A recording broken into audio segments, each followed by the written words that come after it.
이 시간 진정한 용기라는 제목으로 하나님 말씀 전가하겠습니다. 영어 단어 가운데 우리가 잘 아는 단어 치킨이라는 단어가 있습니다. 치킨이라는 단어는 그 의미가 닭이라는 뜻이죠. 닭을 이야기할 때 치킨이라는 단어를 쓰죠. 그런데 용례에 보면 이 닭이라는 표현보다는 비겁한 자, 용기 없는 사람 이런 얘기할 때 치킨이라고 이렇게 얘기를 합니다. 그러니까 치킨이라는 이야기를 들으면 그 비겁한 사람, 용기 없는 사람 이런 의미를 갖는 것입니다. 현대를 살아가는 데에서 용기가 참 필요합니다. 그런데 문제는 이 용기에 대하여서 오해를 하는 경우들이 많습니다. 특별히 그리스도인이 이 땅에서 하나님의 자녀로 살아가는데 이 세상에서 용기가 필요합니다. 제가 매주일마다 하나님 기뻐하시는 일을 위해서 일주일에 한 사람에게는 전도하자라고 하는데 제가 알아요. 여러분 부담이 굉장히 되시죠. 앞에서 목사님 매주 얘기하는데 실제로 전도하고 싶은데 얘기하기 쉽지 않아요. 평상시에도 전도가 쉽지 않은데 코로나 상황에서 교회에 대한 부정적인 이미지가 꽉 차 있는 가운데 전도하는 게 쉽지 않아요. 그러나 용기가 있어야 됩니다. 이 전도하기 위해서는요. 용기가 필요합니다. 그리고 우리 제1교회의 꿈과 소원대로 하나님의 기쁨 되기 위한 것, 그 선택하는 용기가 필요하고요. 선택하고 그 일을 이루어 나가는 용기가 필요합니다. 우리 예수 믿는 사람이 이 땅의 삶을 살아가면서 하나님의 사람으로 살아가기 위해서는 믿음의 용기가 필요합니다. 그러면 우리 그리스도인들이 가지는 용기의 근거는 어디에 있는 것입니까? 오늘은 본문 말씀을 근거로 하여서 하나님의 사람, 우리 그리스도인의 신앙의 용기는 도대체 무엇인가? 그것은 어디서부터 오는가에 대한 말씀을 듣게 될 것입니다. 말씀을 들으시면서 나는 용기 있는 사람인가? 나는 신앙의 용기를 낸다면 나는 도대체 그것이 어디서부터 오는 것인가 돌아보시는 가운데 우리 제1교회 성도님들 말씀이 이야기하는 대로 우리의 믿음의 용기가 하나님께 근거되어지는 복된 하나님의 사람들 주 안에서 모두 될 수 있기를 주의 이름 간절히 축복합니다. 첫 번째 따라하겠습니다. 진정한 용기는 하나님의 은혜로부터 나오는 것입니다. 사람이 살아가는데 가장 유용한 것 누가 뭐래도 돈이라고 이야기할 수 있을 것입니다. 그래서 사람들은 돈을 많이 벌기 위해 애를 써요. 그리고 거기서 한 가지 착각을 합니다. 돈이 많으면 용기도 있다라고, 돈이 없으니까 용기가 없다 이렇게 생각을 하기도 합니다. 또 지식과 환경이 용기를 준다고 생각하여서 공부 많이 하면 용기가 생기고 환경이 좋으면 환경이 나쁜 사람보다 용기가 있을 것 같은 생각을 하기도 합니다. 또 사람들이 많이 지지하면 그 사람들의 후원에 힘입어서 용기가 있어서 할 말 딱딱 할 수 있을 것 같습니다. 그런데 실제 상황을 보면 결코 그렇지 않습니다. 오히려 많은 경우에 그것과 정반대인 경우들이 많이 있습니다. 여러분 지식은 많으면 많을수록 근심을 더하는 일이 됩니다.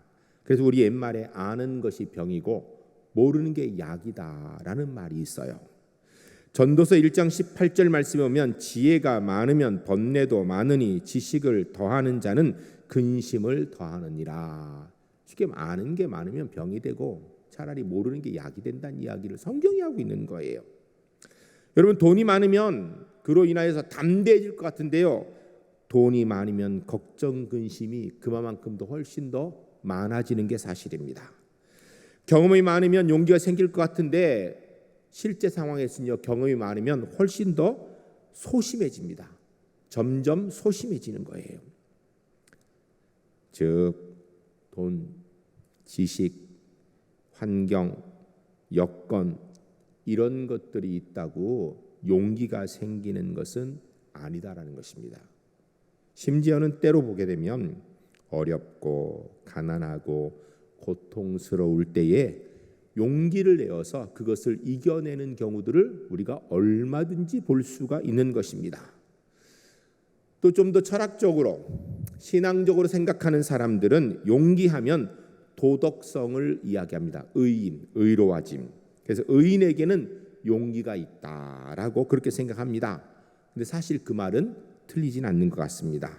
성경도 이야기합니다. 잠언 28장 1절 말씀에 악인은 쫓아오는 자가 없어도 도망하나 의인은 사자같이 담대하니라. 아멘. 죄인은 쫓아오는 자가 없어 도망가는 거예요. 죄진 사람은요, 잘못한 것도 없고 그냥 경찰이 그냥 순찰 다니는데도 괜히 경찰 보면 자기를 잡으러 오는 것처럼 도망가는 거예요. 두려움 속에 사는 것입니다. 이게 죄인의 특징입니다. 그래, 도덕적으로 정결한 의가 있으면 용기가 있는 것, 이거 사실 맞는 이야기입니다. 그런데 이 율법적인 의로 인한 용기는 이론상으로만 맞는 겁니다. 가능한 거예요. 문제는 현실에서 완전한 의인된 사람이 없기 때문에 율법적 의, 도덕적 의를 통한 진정한 용기는 사실은 이 세상에서 찾기 어렵습니다. 이유는 아무도 하나님 앞에 깨끗하고 의롭지 못하기 때문입니다. 성경은 이야기하죠. 로마서에서 모든 사람이 죄를 범하였으면 하나님의 영광에 이르지 못한다고 이야기합니다. 우리는 예수 믿는 사람이기 때문에 예수를 똑바로 믿으면 성경을 통해 나는 죄인이야, 이것을 인식하고 살아. 그래서 언제든지 큰 소리 칠 수 없지, 부족하지, 이런 마음을 갖는 게 정상입니다. 그게 신앙의 바른 모습이에요. 그런데요, 세상 사람들은 내가 왜 죄인인지도 모르면서도 보면 자신이 없습니다. 이유가 뭔가? 그게 죄인이기 때문입니다. 죄인의 특징입니다. 자기도 모르는 사이에 보면 위축되어 있어요. 그게 죄인이기 때문입니다. 의가 용기의 근본이 되는 것은 이론적으로는 맞는 이야기입니다. 그런데 내 의가 바로 세워지고 어느 곳에든지 당당하게 내 의가 설 수 있는 곳이 사실은 없기 때문에 의에 근거한 용기는 사람에게서 사실은 진짜 찾을 수는 없는 것입니다. 의에 근거해 용기 낼 수 있는 사람 하나도 없다라는 데 문제가 있습니다. 그러므로 우리는 성경으로 돌아가서 도대체 이 용기의 근거는 어디에 있는가를 살펴보아야 됩니다. 시편 121편 1절 말씀에 이렇게 기록되어 있습니다. 내가 산을 향하여 눈을 들리라. 나의 도움이 어디서 올까? 아멘. 이 말씀은 곰곰이 생각하면 지금 내가 무엇으로부터 용기를 내어서 앞에 있는 문제들 해결해낼 수 있을까라고 고민하며 부르짖고 있는 내용입니다. 그것에 대한 답이 2절에 이어나오는데 시편 120편 2절에 보면 나의 도움은 천지를 지으신 여호와에게서로다. 아멘. 오직 하나님께로부터 문제를 당당하게 맞설 수 있는 용기가 생길 수 있다라는 것입니다. 하나님의 은혜가 있어야 감당할 수 있게 된다라는 것입니다. 이 시편 말씀은 바로 하나님의 은혜 안에서 참 용기가 있다라는 것입니다. 오직 하나님의 은혜, 오직 하나님의 사랑, 이것을 바로 깨달을 때에 비로소 용기의 사람이 된다라는 것입니다. 그리스도인의 용기는 내게서 나오는 게 아니에요. 내가 얼마나 능력이 있는지, 내가 얼마나 가졌는지, 얼마나 내가 담대한지, 이것에 의해서 용기가 나온다 그러면 만일에 앞에 있는 상황이 내가 가진 능력보다 더 크면 용기를 낼 수 없지요. 비겁해질 수밖에 없습니다. 그리스도의 용기는 내게서 나오는 것이 아니라 외부로부터 들어오는 것입니다. 근데 이 외부로부터 들어오는 것은 다른 어떤 것으로부터가 아니라 하나님으로부터 생기는 것이 용기인 것입니다. 하나님의 은혜를 의지하기 때문에. 하나님의 은혜를 의지하니 하나님의 은혜보다 큰 것은 이 세상에 아무것도 없거든요. 아무리 앞에 있는 문제가 커도 하나님의 은혜보다 크지 않고, 아무리 앞에 있는 사람이 대단해도 하나님의 은혜보다 크지 않기 때문에 하나님의 은혜를 의지하는 사람, 이 땅 어느 곳에서든지 진정한 용기의 사람으로 살아가는 것입니다. 저는 우리 제1교회 성도님들이 하나님의 은혜를 의지하기 때문에, 십자가의 은혜로 구원받은 하나님의 은혜가 있기 때문에, 그것을 바라보기 때문에, 그 은혜가 크기 때문에 어느 곳에서 무엇을 하든지 믿음의 용기를 가지고 살아가는 하나님의 사람들이 주 안에 모두 될 수 있기를 주의 이름 간절히 축복합니다. 두 번째 따라하겠습니다. 진정한 용기는 성령 충만으로부터 오는 것입니다. 오늘 본문은 초대교회 당시 베드로와 요한에 대한 이야기입니다. 베드로 요한은 지금 사내들인 공회 앞에 서 있습니다. 그런데 이 사내들인 공회는 며칠 전에 바로 예수님께서 재판 받으시던 곳입니다. 빌라도의 법정에서 예수님께서 십자가형을 받아서 못 박혔다라고 되어 있지만 사실은 빌라도의 법정 전에 사내들인 공회에서 먼저 예수님을 십자가에 못 박기로 결정했기 때문에 빌라도의 법정에서 그것을 용인한 것입니다. 베드로는 며칠 전에 이곳에서 예수님이 재판 받으실 때에 한 구석에서 숨어서 불을 쬐면서 있었습니다. 그때 한 여자아이가 다가와서 너도 갈릴리 사람 아니냐? 라고 이야기하니까 모른다라고, 난 예수 모르는 사람이라고 잡아댑니다. 또 이야기하기를 당신도 그의 당이라, 당신 예수 제자 아니냐고 라고 얘기할 때 아니라고 맹세하고 부인하며 저주까지 했던 것입니다. 이 사건이 있기 불과 몇 시간 전에 나는 주와 함께 죽겠습니다, 죽을지언정 난 주님 부인하지 않겠습니다라고 호언장담했던 그 용기, 의지는 여지없이 무너지고 베드로의 나약함, 비겁함만 남게 되어 결국 베드로 비참한 상태에 있게 된 것입니다. 베드로는 자기가 예수님을 부인한 것을 생각하는 때마다 일생을 두고 마음에 괴로워하였고 그 마음이 불편하였을 것입니다. 여러분, 한국교회 종탑의 꼭대기에는 뭐가 붙어 있죠? 우리 제1교회 종탑 꼭대기에 뭐가 있죠? 십자가가 있습니다. 여기 유럽 여행 가보신 분들이 계실 거예요. 혹시 앞으로 유럽 여행 가시면 그 유럽에 있는 교회들의 종탑의 꼭대기는 뭐가 있는가 한번 살펴보세요. 특별히 독일 지역에 가면요, 종탑 꼭대기에 십자가 있는 데도 있지만 닭 한 마리가 이렇게 딱 올라가 있는 경우가 많습니다. 왜 거기에 올렸을까요? 이유는 베드로의 사건 때문이에요. 마태복음 26장 75절에 이렇게 기록되어 있습니다. 이에 베드로가 예수의 말씀에 닭 울기 전에 내가 3번 나를 부인하리라 하심이 생각나서 밖에 나가서 심히 통곡하니라. 아멘. 베드로는 닭소리가 들리기만 하면 자신의 비겁했던 일이 새삼 깨달아졌을 것입니다. 누구에게나 다 그런 순간이 있을 것입니다. 나를 각성케 하는 순간, 나약했고 비겁했고 비참했던 그 현장, 우리는 부끄러워 감추려고 하면 안 돼요. 그것 때문에 주님의 은혜가 더 우리에게 강해져야 됩니다. 이걸 위하여 사실은 독일 교회들, 특별히 유럽에 있는 교회들 가운데 일부들이 종탑 위에 닭 한 마리 이렇게 딱 올려놓은 거예요. 이거 기억하라고. 불과 얼마 전에 예수님이 재판받으셨던 그 자리, 그때에는 베드로가 무서워서 예수님과 함께 죽을까 봐, 그 자리에 같이 몰릴까 봐 부인하고 저주까지 했던 그가 지금은 당당하게 용기의 사람으로 서서 오히려 사내들은 공회 앞에서 큰 소리 땅땅 치고 있는 것이 오늘 본문입니다. 뭐가 달라진 것입니까? 딱 한 가지 달라졌습니다.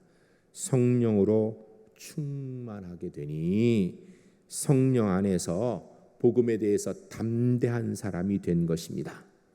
사도행전 1장 8절 말씀에 오직 성령이 너에게 임하시면 너희가 권능을 받고 예루살렘과 온 유대와 사마리아와 땅 끝까지 이르러 내 증인이 되리라 하시니라. 아멘. 예수님의 말씀대로 성령의 권능을 받으니 그 권능이 용기가 되어졌다라는 것입니다. 여러분, 이 성령의 권능은 원수를 죽이는 힘이 아닙니다. 나라를 빼앗는 능력이 아닙니다. 예수님의 말씀하신 성령의 권능은 복음의 증인으로 하나님의 뜻을 이루는 능력이 되는 것입니다. 지식과 경험과 환경의 여건들은 바뀐 게 하나도 없어요. 오히려 안 좋아졌죠. 왜? 예수님이 십자가에 못 박혀 죽으셨으니까. 더 악화된 상황이죠. 그러나 성령에 충만한 베드로는 용기의 사람으로 변했다라는 것입니다. 성령을 알지 못한 이들이 베드로를 볼 때 이 신비로운 용기에 대해서 이상히 여겼다고 오늘 본문 이야기해요. 13절에 이렇게 되어 있습니다. 그들이 베드로와 요한이 담대하게 말함을 보고 그들을 본래 학문 없는 범인으로 알았다가 이상히 여기며 또 전에 예수와 함께 있던 줄도 알고. 아멘. 대제사장과 유대 장로들이 보니까 이 베드로는 본래 배운 것도 별로 없는 멍청한 사람, 자기의 스승인 예수를 부인하는 비겁한 사람으로 알았는데 며칠 사이에 바뀌어가지고 그때 숨어있던 자가 오히려 용기가 내어져서, 그리고 어디서 배웠는지 이렇게 똑똑해져서 담대하게 얘기하더라는 것입니다. 용기의 사람으로 변화되는 이유는 딱 한 가지예요. 성령이 충만하니까. 성령 충만한 베드로는 지금 하나님 앞에 있는 것을 의식하게 된 것입니다. 하나님의 앞에 있고 하나님 안에 있다는 자의식을 갖게 된 거예요. 성령의 사람의 특징이 바로 이것입니다.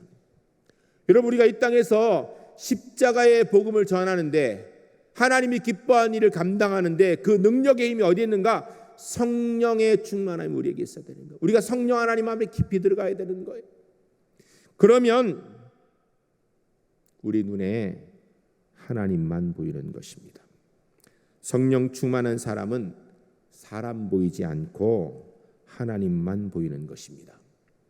베드로는 지금 산헤드린 공회 앞에 서 있지만 그 눈에는 유대 장로들도 대제사장도 보이지 않습니다.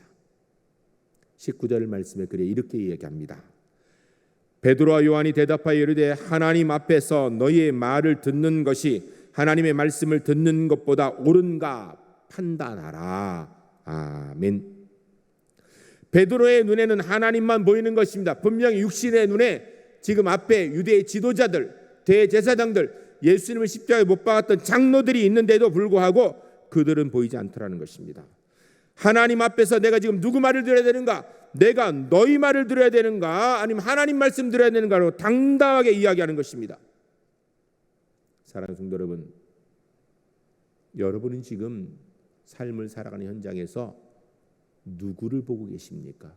아니, 여러분의 누가 보입니까? 하나님이 보이십니까? 아니면 세상이 보입니까? 베드로는 내가 지금 하나님 앞에 있다는 의식이 강해지니까 그는 완전해진 것입니다. 믿음의 용기가 생기는 것입니다. 다른 것들은 다 희미해지고 하나님과 함께 있다는 것만 분명해진 것입니다. 오직 하나님만 보이고 하나님만 들리고 하나님께만 시선이 집중되어 있고 하나님의 시선만이 느껴지는 거예요. 대제사장과 장로들이 베드로를 보고 있는 시선은 느껴지지 않는 거예요. 그 뒤에 역사하신 하나님의 시선만 느껴지는 것입니다. 이렇게 되니 성령 충만한 베드로, 그 속에서 참된 용기, 세상을 두려워하지 않는 용기를 갖게 되는 것입니다. 전 우리 울산제일교회 성도님들이 성령 충만한 은혜가 있어서 눈을 들어서 세상을 바라보고 있지만 세상이 보이는 것이 아니라 하나님이 보이는, 그래서 하나님 앞에 서 있기 때문에 세상을 두려워하지 않을 수 있는 우리 제일교회 하나님의 사람들, 용기의 사람들이 되어져서 주님의 뜻을 이 땅에 이뤄나가는 하나님의 백성들이 모두 될 수 있기를 주의 이름 간절히 축복합니다. 세 번째 따라하겠습니다. 진정한 용기는 예수님의 이름을 부를 때 생깁니다. 베드로와 요한이 성령 충만해지고 나니까 깨달아지는 것이 달라졌다라는 것입니다. 뭐가 달라졌는가? 부활하신 예수님에 대한 믿음이 달라진 거예요. 지금까지 예수님께서 십자가에서 죽으시고 부활하시고 승천하셔서 하늘에 가신 줄 알았는데, 그런 그리스도만 생각했는데 성령이 임하는 순간 살아계신 그리스도께서, 부활하신 그리스도께서 지금 이곳에 나와 함께 하고 계신다라는 것을 느끼고 알고 확신했던 것입니다. 베드로가 예수님을 찾아 만난 것이 아니고 예수님께서 베드로를 찾아오신 것입니다. 제자들이 도망하여서 문을 걸어 잠그고 그곳에 숨어 있었습니다. 그때 부활하신 주님께 찾아가셔서 평안하냐라고 인사하셨습니다. 이야기는요, 이제는 예수님이 어디든지 계신다라는 것입니다. 전에는 갈릴리에 계시면 예루살렘에 계시지 않았습니다. 그러나 부활하신 주님께서는 어디든지 계십니다. 심지어는 문을 잠궈 놓았는데도 그 안에 들어오셔서 그와 함께 하시다라는 것입니다. 그리고 제자들이 깨달은 더 놀라운 일이 있습니다. 그것은 바로 주의 이름을 부르는 그곳에 주님의 생명의 능력이 나타난다라는 것입니다. 불상 환자를 보며 예수님의 이름을 부르니까 그곳에 예수님의 생명의 능력으로 그가 치유되더라는 것입니다. 오늘 우리가 읽은 본문은 4장인데요. 3장에 보게 되면 나면서부터 걸은 적이 없는 사람을 예수의 이름으로 일어나라 하니까 그가 벌떡 일어나다라는 것입니다. 이때 일어난 사람도 깜짝 놀랐겠지만 구경하는 사람들도 깜짝 놀랐겠지만 사실 베드로도 놀랐을 거예요. 왜냐하면 베드로가 그런 것을 기대하진 않았을 거예요. 그런데 그런 일이 일어나더라는 것입니다. 예수님의 이름을 부를 때 거기에 주님의 생명의 역사가 있고 구원의 역사가 있고 중생의 역사가 있고 이적과 기적이 있더라는 것입니다. 예수님의 이름, 그 위대한 능력을 체험함으로 예수님과 함께 하시는 표적, 부활하신 그리스도께서 나와 함께 하시다는 능력, 이것을 체험하니 그러니 베드로에게 두려움이 없는 것입니다. 그런 베드로니까 이제는 사내들인 공회 앞에서도 당당하게 용기 있게 이야기하는 것입니다. 전 우리 울산 제1교회 성도님들이 예수 그리스도의 이름을 부를 줄 아는 하나님의 사람들 되시기를 주의 이름 간절히 축복합니다. 여러분 힘들고 어려운 일이 있을 때, 내가 감당하지 못할 때, 두려움이 생길 때 예수님의 이름을 부르시기 바랍니다. 주님께서 그곳에 임하셔서 하나님의 사람들과 함께 하심을 경험하게 될 줄로 믿습니다. 오늘 본문을 좀 더 깊이 읽어보면 베드로는 나를 통하여서 하나님께서 역사하시는 그 역사에 대해서 감격하고 있는 것이 기록됩니다. 베드로는 예수께서 부활하신 후에 그는 예수님이 부활하신 것을 알았음에도 불구하고 무슨 생각을 했는가? 나 같은 사람이 예수님의 제자로 자격이 있겠어? 차라리 없어지는 게 낫겠다. 이 생각이 있어. 예수님이 부활하신 것을 알고도 그는 갈릴리로 돌아가서 고기 잡는 일을 하였던 것입니다. 그런데 예수님께서 이 베드로를 따라가셔서 부르신 것입니다. 베드로를 주님께서 불러 올리신 거예요. 그래도 베드로는 여전히 그렇게 생각했습니다. 나 같은 게 무슨 쓸모가 있을까? 이렇게 형편없는 인간이 무슨 도움이 될까라는 생각을 하였습니다. 예수님을 부인했던 내가 뭘 할 수 있겠는가? 이렇게 연약했습니다. 그런데 오늘 본문에서는 베드로는 달랐어요. 하나님께서 나를 통하여 역사하신다라는 걸 믿었습니다. 실수 많은 나를 통하여서도, 허물 많은 나를 통하여서도 오늘 하나님이 일하시는 걸 알기 때문에 그는 당당하게 설 수 있는 것입니다. 그렇습니다. 사랑하는 성도 여러분, 하나님께서는 크고 놀라운 역사를 누구를 통하여 일하시는가? 나는 할 수 있다고 자신하는 사람을 통하여서, 나는 그 일을 하기에 합당한 사람을 통해 이런 자신감을 통하여 일하는 게 아니고요. 나는 보니까 부족한 게 많아, 연약한 게 많아. 나 같은 사람이 무슨 주의 뜻을 이루겠어? 나 혼자 살기도 그 급한 존재가 뭘 하겠어라는 그런 고백하는 사람. 그러나 그럼에도 불구하고 주님 의지하는 그를 통하여서 오늘도 하나님께서 은혜의 놀라운 역사를 이루시는 줄로 믿습니다. 예수님을 3번이나 모른다고 했던 베드로, 그런 나를 통하여서 걸어본 적이 없는 사람을 벌떡 일으키신 주님의 능력, 놀랍지 않고 감격하지 않을 수 없는 것입니다. 가장 부족한 미련한 사람을 통하여서 하나님께서 오늘도 은혜의 역사를 이루어 가시는 줄로 믿습니다. 부활하신 예수께서 부족한 나와 함께하고 있다는 것을 알게 될 때에 나는 부족하지만 주님은 능력이 있으시기 때문에 그 주님의 은혜에 손붙들고 일어서는 용기 있는 사람이 될 줄로 믿습니다. 베드로는 지난날 그처럼 연연했던 세속적인 욕망들이 그 속에서 다 사라진 것을 그 스스로가 알았을 것입니다. 베드로는 원래 좀 우쭐대는 사람입니다. 남 앞에 나서기 좋아하고요, 남 앞에서 말하기 좋아하고요, 다른 사람 앞에 서는 거 좋아하는 사람이었습니다. 그런데 이제는 자기 존재가 없어졌습니다.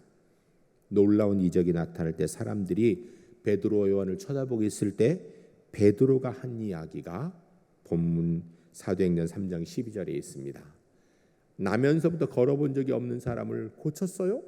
그 사람들이 베드로를 보면서 우와, 이 사람 대단한 사람이다 쳐다보는데 그를 베드로가 그들을 보면서 한 이야기가 이 사도행전 3장 12절에 기록된, 우리 같이 읽겠습니다. 우리에게 이런 은혜가 있어야 됩니다. 같이 읽겠습니다. 베드로가 이것을 보고 백성에게 말하되 이스라엘 사람들아, 이 일을 왜 놀랍게 여기느냐? 우리 개인의 권능과 경건으로 이 사람을 걷게 한 것처럼 왜 우리를 주목하느냐? 아멘. 무슨 이야기입니까? 이 사람 걷게 된 것, 이거 내 능력이 아니고 예수님의 능력이라는 것입니다. 이전 같으면 내가 했다라고 얘기할 베드로예요. 그런데 성령의 은혜 가운데 있는 베드로, 저를 낫게 한 것은 예수님의 이름이지 난 아무것도 아니라고. 세속적인 욕망, 자기 자랑 같은 것 다 없어졌던 것입니다. 자기의 경건, 자신의 의, 자신의 충성 인정받고 오늘 내가 있는 것이 아니다라는 거예요. 시작도 끝도 오직 하나님의 은혜로 내가 있기 때문에 용기 있는 사람이 되는 거예요. 내 능력으로 내가 이곳에 서 있다라면, 내 능력보다 큰 존재를 만나면 용기가 없겠지요. 그러나 오직 하나님의 은혜로 서 있으니 하나님의 은혜보다 큰 존재는 없거든요. 그러니 어떤 경우에도, 심지어는 사내들인 공회 앞에서도 베드로는 기죽지 아니하고 담대하게 말할 수 있는 것입니다. 이 베드로의 용기의 근거는 또한 죽음의 문제에 대한 해결이 있기 때문이에요. 불과 며칠 전에 이 공회에서 그는 예수님을 부인한 이유가 뭔가? 잘못하면 예수님처럼 같이 죽을까 봐, 같이 몰려서 죽게 될까 봐 두려웠던 것입니다. 그러나 성령을 통하 예수님의 십자가의 부활이 믿어지고 알게 되니까 삶과 죽음을 뛰어넘는 담대함이 있어지니까 용기가 있더라는 것입니다. 여러분들이 예수 믿는 사람, 이 땅에 살면 주님과 함께 동행하는 것이고, 이 땅에 육신의 생명이 마치면 주와 함께 천국에서 영생하게 될 줄로 믿습니다. 여러분, 예수 믿는 거는요, 삶과 죽음에 대해서 너무 연연하지 않는 거예요. 왜? 이 땅에 있는 것이나 천국 간 것이나 별 다름이 없기 때문에. 용기 어디서 오는 것인가? 그것은 오직 은혜로만 오는 것입니다. 하나님 안에서 보는 자, 성령 안에서 듣는 자, 성령 안에서 깨닫고 예수 안에서 체험하는 사람이 이 은혜를 알게 되고 그 은혜 속에서 진정한 용기의 사람이 되는 것입니다. 이런 사람들, 하나님 나라를 보고 사는 사람입니다. 여러분, 우리 예수 믿는 사람, 육신을 가졌기 때문에 분명히 이 땅에 세상에 발을 붙이고 살아갑니다. 그러나 우리는 세상 보는 삶이 아니라 천국 보고 하나님 나라 보고 사는 사람이에요. 이런 사람, 천하를 흔드는 용기의 사람으로 서는 것입니다. 세상에 누가 뭐라 하여도 주님의 뜻을 이룰 수 있는 하나님의 사람이 될 줄로 믿습니다. 우리 제1교회가 이런 용기의 은혜가 있으시기를 주의 이름 간절히 축복합니다. 함께 기도하겠습니다. 함께 기도할 때, 주님, 진정한 용기의 사람이 되기를 원합니다. 나는 부족하고 연약하지만 하나님의 은혜로 성령께서 예수 그리스도의 이름을 붙들게 함으로 천국 백성의 용기가 있게 하옵소서. 함께 기도하겠습니다.